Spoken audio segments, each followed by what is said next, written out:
Assalomu alaykum azizlar. Bugun biz juda muhim va ko'pchilik o'ylagandan ham jiddiy mavzuni gaplashamiz. YouTube'dan kumush tugma, ya'ni silver play button qanday keladi? Uni olish uchun nimalar kerak?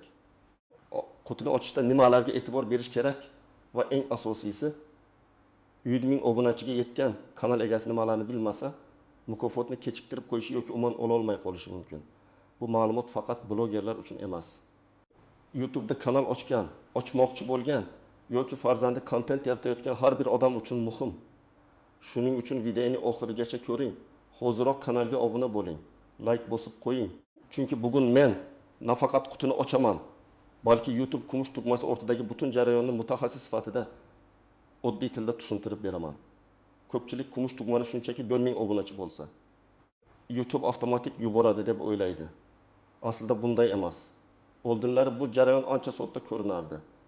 Kanal 100 ming obunachidan oshadi. YouTube tekshiradi. Pochta manzilini kiritasiz, mukofot keladi. Lekin hozir YouTube tizimi ancha qat'iylashgan. Sababi platformada sun'iy obunachi yig'ish, qayta yuklangan videolar, mualliflik huquqi buzilishi, spam kanallar, bolalar kontenti bilan noto'g'ri ishlash, soxta faollik va monetizatsiya qoidalarini chetlab o'tish holatlari ko'paygan. Endi YouTube faqat raqamga qaramaydi. 100 ming obunachi bu faqat birinchi eshik. Undan keyin kanalning sifati, faoliyati, qoidalarga mosligi, kontentning asl ekanligi, kanal egasining haqiqiyligi, obunachilarning tabiiy kelgani ham tekshiriladi. Masalan, kanal 100 ming obunachiga yetgan bo'lsa ham, agar videolarning katta qismi boshqa kanallardan ko'chirib olingan bo'lsa, YouTube kumush tugmani bermasligi mumkin. Yoki kanal bir paytlar aktiv bo'lgan, keyin yillar davomida to'xtab qolgan, so'ngra birdaniga obunachilar sotib olingan bo'lsa, bu ham shubhali ko'rinadi. Mana bugun oldimizda turgan quti oddiy sovg'a emas. Bu ko'p yillik mehnat, muntazamlik, sabr, auditoriya ishonchi va platforma qoidalariga mos ishlash natijasi. Yangi yil sovg'asi deyishimizning sababi ham shunda. Bunday mukofot do'kondan sotib olinmaydi. Uni faqat mehnat bilan olish mumkin. Avvallari ko'p ijodkorlar uchun asosiy maqsad obunachi sonini oshirish edi. Kimdir tanishlarini chaqirardi, kimdir Telegram guruhlarda kanalini ulashardi. Kimdir trenddagi mavzularda tez-tez video chiqarardi. Pigminga yetgach, odatda YouTube'dan maxsus xabar kelardi. Xabarda Creator Award, ya'ni ijodkor mukofoti uchun kod bo'lardi. O'sha kod orqali maxsus saytga kirib, kanal nomini tasdiqlab, manzil yozib kutish kerak edi. Hozir esa ayrim ijodkorlar 1 mingga yetganidan keyin ham bir necha hafta, ba'zan bir necha oy kutadi. Nega? Chunki YouTube avvalo kanalni avtomatik va ba'zan qo'lda tekshiradi. Agar kanal qoidalarini buzmagan bo'lsa, muammo yo'q. Lekin eng kichik shubhali holat ham jarayonni sekinlashtirishi mumkin. Masalan, oxirgi o'tim kunda obunachilar soni juda keskin oshgan bo'lsa, YouTube bu o'sish tabiiy yoki sun'iy ekanini tekshiradi. Agar laktana mingdan 100 mingga bir haftada chiqqan bo'lsangiz, bu albatta yomon degani emas, balki videongiz viral bo'lgandir. Lekin tizim buni ko'rib chiqadi. Yana bir o'zgarish. Kanal nomi. Kumush tugmada odatda kanal nomi yoziladi.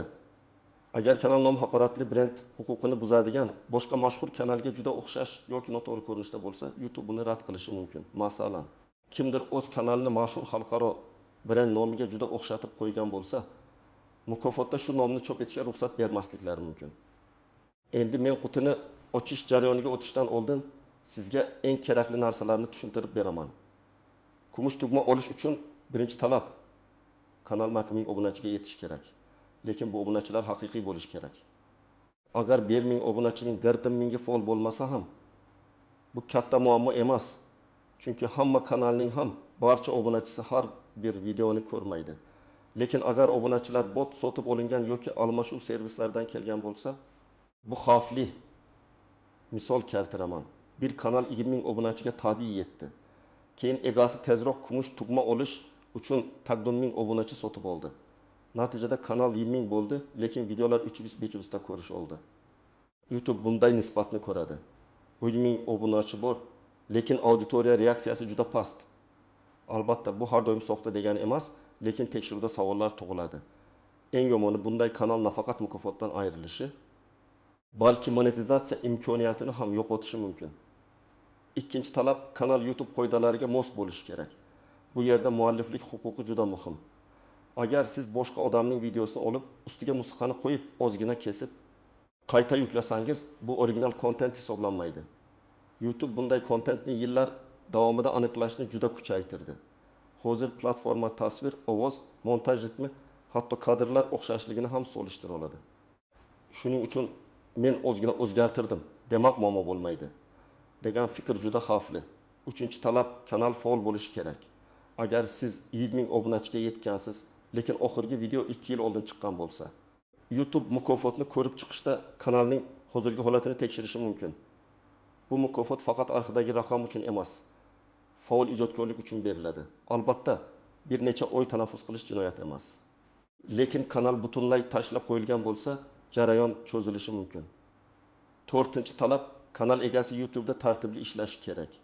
Ya'ni community guidelines strike, copyright strike kabi ogohlantirishlar bo'lmasa yaxshi.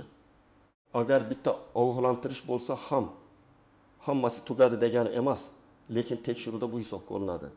Masalan, sizda 20,000 obunachi bor, lekin yaqinda xavfli chaqiriqlar, nafratli nutq yoki yolg'on tibbiy maslahat sababli video o'chirilgan bo'lsa, mukofot tasdiqlanishi kechikishi mumkin. Endi kim xavotir olishi kerak? Birinchi navbatda obunachi sotib olganlar. Ikkinchi, boshqa kanallardan video ko'chirib yuradiganlar. Uchinchi, kanal nomini tez-tez o'zgartiradiganlar. To'rtinchi, videolarda mualliflik huquqi bor musiqa, kino parchalari, televizion ko'rsatuvlar yoki sport translyatsiyalaridan foydalanadiganlar. 5-chi, bolalar uchun kontent qiladigan, lekin ko'p bolalar xavfsizligi qoidalarini tushunmaydiganlar. Kim xavotir olmasligi kerak? Agar siz kontentingizni o'zingiz suratga olsangiz, o'zingiz gapirsangiz, ovozingiz, montajingiz, g'oyangiz o'zingizniki bo'lsa, obunachilar tabiiy kelgan bo'lsa va kanal qoidalariga rioya qilsa, qo'rqishga hojat yo'q. Jarayon biroz vaqt olishi mumkin, lekin odatda ijobiy yakunlanadi. Endi qutiga qaytsak, mana bu quti menga oddiy posilka sifatida kelmadi. Avval YouTube Studio yoki elektron pochta orqali xabar keladi. Xabarda mukofotni olish huquqi berilgani aytiladi. Keyin maxsus havola orqali Creator Awards saytiga kiriladi. U yerda kod kiritiladi, kanal nomi tekshiriladi, yetkazib berish manzili yoziladi. Manzilni yozishda juda ehtiyot bo'lish kerak. Mamlakat, viloyat, shahar, ko'cha, uy raqami, telefon raqami, pochta indeksi aniq bo'lishi kerak. Bitta raqam xato bo'lsa ham, posilka boshqa joyga ketish yoki qaytib ketishi mumkin. Real misol, bir ijodkor manzilida uy raqamini yozishni unutgan. Kuryer shahar va ko'chagacha kelgan, lekin aniq uyni topa olmagan. Telefon raqami ham xalqaro formatda yozilmagani uchun bog'lana olmagan. Natijada posilka omborda turib qolgan, keyin jo'natuvchiga qaytgan. Bu ijodkor keyin YouTube qo'llab-quvvatlash xizmatiga yozib, jarayonni qayta tiklashga majbur bo'lgan. Bu esa qo'shimcha haftalar degani. Endi eng qiziq joyi. Hamma ham bilavermaydigan nozik tomonlar. Birinchisi, 100,000 obunachiga yetganingiz bilan kod darhol kelmasligi mumkin. Ba'zan 7 kun, ba'zan 2-4 hafta kutish kerak bo'ladi. Agar 20 oy o'tdi, lekin xabar kelmadi. Vahima qilishdan oldin YouTube Studio ichidagi bildirishnomalarni, kanalga bog'langan Gmail pochtani va spam papkani tekshiring. Ko'p odamlar xatni ko'rmay qoladi, chunki u asosiy papkaga emas, promotions yoki spamga tushib qolgan bo'ladi. Ikkinchisi, kanal nomi mukofotda qanday chiqishi. Siz kanal nomini katta-kichik harflar, belgilar, emoji bilan yozgan bo'lishingiz mumkin.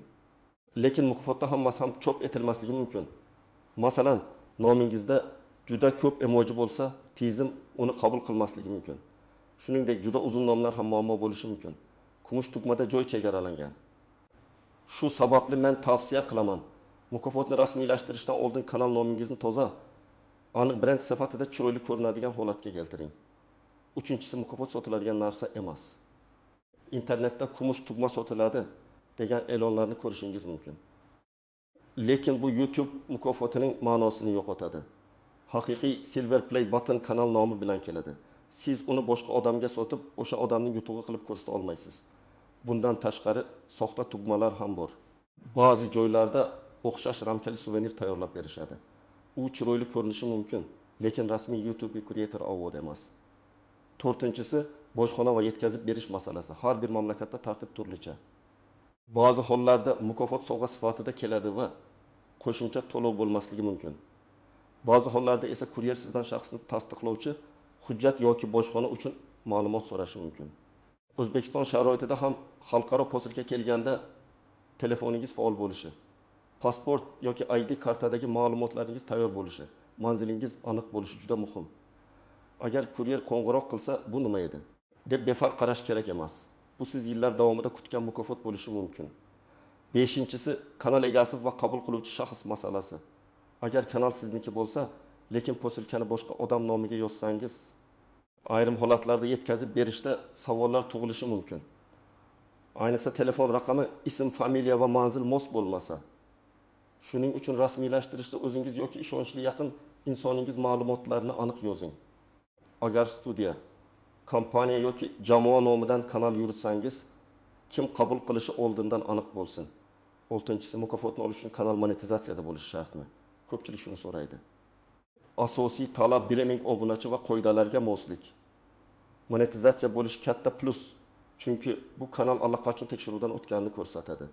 Lekin mukofot monetizatsiyaning o'zi bilan bir xil narsa emas. Shunday bo'lsa-da, agar kanal monetizatsiyaga rad etilgan bo'lsa, reuzet content yoki spam sababli bu kumush tugma jarayoniga ham salbiy ta'sir qilishi mumkin. 7-inchisi shorts orqali o'sgan kanallar. Hozir ko'p kanallar YouTube Shorts orqali juda tez o'sadi. Masalan, bir video 3 million ko'rish olib, kanalga 30 ming obunachi olib kelishi mumkin. Bu tabiiy holat. Lekin agar kanal faqat boshqa odamlarning qisqa videolarini ko'chirib joylayotgan bo'lsa, xavf bor. Shorts ham original bo'lishi kerak. O'zingiz suratga olgan, o'zingiz izohlagan, o'zingiz qo'shgan qiymat bo'lgan kontent xavfsizroq. Endi qutini ochamiz. Men buni shunchaki pichoq bilan kesib tashlamayman. Chunki bunday mukofot ramziy ahamiyatga ega. Qutining tashqi tomoni odatda oddiy, himoyalangan karton ko'rinishida bo'ladi. Bu xavfsizlik uchun ham kerak. Ichkarida maxsus himoya qatlamlari bo'ladi. Chunki mukofot oynasimon, silliq va chiroyli yuzaga ega. Yetkazib berish paytida tirnalmasligi, sinmasligi, egilmasligi uchun qadoqlash juda puxta qilinadi. Qutini ochganingizda birinchi navbatda YouTube'dan tabrik xati bo'ladi. Bu xat shunchaki qog'oz emas. Unda ijodkorning mehnati, auditoriya bilan bog'lanishi, 20 odamning ishonchi haqida gapiriladi. Men bunday xatlarni juda qadrlayman. Chunki u raqam o'rtadagi ma'noni eslatadi. 100 ming obunachi degani shunchaki 100 mingta tugma bosgan odam emas. Bu 100 mingta e'tibor, 100 mingta imkoniyat, 100 mingta uy, telefon, ish joyi. O'quvchi, ota-ona, yoshlar, mutaxassislar degani mana kumush tugmaning o'zi. Dizayni minimal lekin juda kuchli ma'noga ega. Markazda YouTube Play belgisi, pastida kanal nomi. Undan keyin 100 ming obunachi yutuq uchun taqdim etilgani yoziladi. Bu yerda eng muhim narsa shuki, bu mukofot video ko'rishlar soni uchun emas, aynan obunachilar jamiyati uchun beriladi. Chunki obunachi bu doimiy aloqa degani. Bir odam sizni kuzatishga qaror qilgan bo'lsa, u sizdan foyda, qiziqish, ishonch yoki ilhom topgan bo'ladi. Endi agar siz ham kumush tugma olishni xohlasangiz, aniq nima qilish kerakligini bosqichma-bosqich aytaman. Birinchi qadam, kanal mavzusini aniqlang. Hamma narsani aralashtirib yubormang. Bugun texnika, ertaga ovqat, indinga siyosat, keyin hazil, keyin o'yin bo'lsa, auditoriya sizdan nimani kutishni bilmaydi. Masalan, ta'lim kanali bo'lsangiz, aniq fan, til, kasb yoki ko'nikmamaga e'tibor bering. Texnika kanali bo'lsangiz, telefon sharhlari, dastur, gadjet, taqqoslash kabi yo'nalishni ushlang. Ikkinchi qadam, content reja tuzing. 100 ming obunachi tasodifan kelishi mumkin. Lekin ko'pincha tizimli mehnat natijasida keladi. Haftasiga kamida 2-3 ta sifatli video chiqarish, shorts bilan auditoriyani kengaytirish, uzun videolar bilan ishonchni mustahkamlash yaxshi strategiya. Masalan, siz haftada 3 ta video chiqarsangiz, bir yilda 5 mingdan ortiq video bo'ladi. Har bir video o'rtacha 500 ta yangi obunachi olib kelsa, nazariy jihatdan 200 video atrofida juda katta auditoriya yig'ish mumkin. Albatta, hamma video bir xil ishlamaydi. Ba'zilari 1 obunachi olib keladi, ba'zilari 10 ming olib keladi. Muhimi siz tizimdan chiqib ketmasligingiz kerak. 3-qadam, original bo'ling. Kamera qimmat bo'lishi shart emas. Telefon ham yetadi. Muhimi ovoz aniq bo'lsin, mavzu foydali bo'lsin, sarlavha aldamasin, video ichida va'da qilingan narsa berilsin. Agar sarlavhada kumush tuqmani qanday oldim deb yozsangiz, videoda haqiqatan ham jarayonni tushuntiring. Faqat qutini ko'rsatib, qolgani gapirmasangiz, tomoshabin ishonchi kamayadi. 4-qadam, hujjatlar va akkaunt xavfsizligini tartibga keltiring. Kanalga bog'langan Gmail parolini mustahkam qiling. 2 bosqichli himoyani yoqing. Telefon raqamingiz va zaxira email manzilingiz yangilangan bo'lsin. Agar kanal katta bo'lib qolsa, uni yo'qotish juda og'ir. 100 ming obunachilik kanalni o'g'irlashga harakat qiladigan firibgarlar ko'p.